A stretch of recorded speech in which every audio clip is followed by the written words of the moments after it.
আসসালামু আলাইকুম প্রিয় ভিউয়ার্স, কেমন আছেন? আশা করি ভালো আছেন। তো আমি আজকে খেলা দেখতে গেছিলাম একটা আমাদের এলাকার কলেজ মাঠে ফুটবল খেলা হচ্ছে। অনেক সুন্দর সুন্দর ছেলেরা ফুটবল খেলতেছে। আসলে এই ফুটবল খেলা দেখে আমার আগেকার দিনের স্মৃতি মনে পড়ে যায়। তো আমি এরকম ছিলাম, মাঝে মাঝে খেলতাম, এখন আর আমি ফুটবল খেলি না। তো তাদের এই খেলা দেখে আমার আগের কথা মনে পড়ে যায়। তো আমি কিছুক্ষণ তাদের খেলা দেখতেছি। খেলা দেখার পর অনেক ভালো লাগছে তাদের এই খেলা।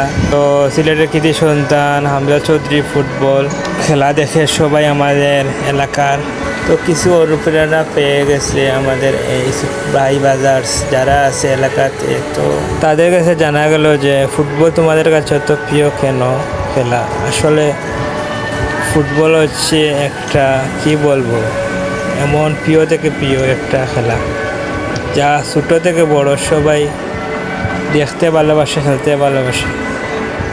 এটাই ফুটবল। তো তারা এখন একটু একটু করে ফুটবল এগিয়ে যাচ্ছে ইন্টারন্যাশনালভাবে।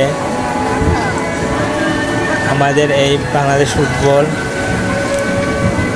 লিগগুলা সুন্দর পরিবর্তন এসেছে।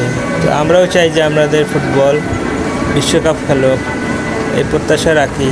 তো যারা ফুটবল ফেডারেশনে আছেন, কাজ করছেন, তাদেরকে একটা উদ্দেশ্য বলতেছি, সুন্দরভাবে সবাইকে সুযোগ দেওয়ার চেষ্টা করুন, তাদের পাশে দাঁড়ান, তাদের ক্যারিয়ারকে ফোকাস করে সামনের দিকে এগিয়ে যাওয়ার চেষ্টা করুন। ফুটবল ফেডারেশনে যারা কাজ করছেন তাদেরকে উদ্দেশ্য করে বলছি।